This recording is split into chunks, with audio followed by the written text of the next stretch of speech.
Inimbita ko si Senator Amy Marcos, kung saan man ako pumupunta, dinadala-dala ko siya. Kasi sinasabi ko sa kanya, hindi ako ang magbabalik kay dating Pangulong Duterte sa Pilipinas.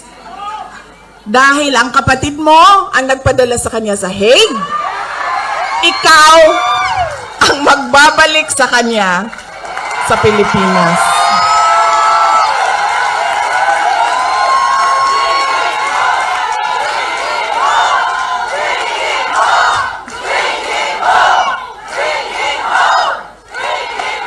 Diba?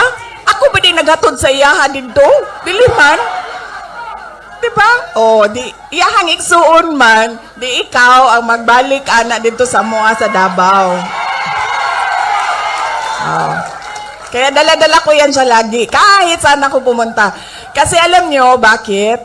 Kahit saan din ako pumunta, lahat ng Pilipino nagsasabi, iuwi mo sa akin. Sinasabihan ako, kahit nung bata sa kampanya namin sa Manila, maliit na bata na pagbaba ko sa stage, mukha siyang mga 8-9 years old. Sabi niya sa akin, ibalik mo si Tatay Digong. Ha? Bakit ako? Ikaw! Diba? Kaya dala-dala ko yan siya. Kahit saan.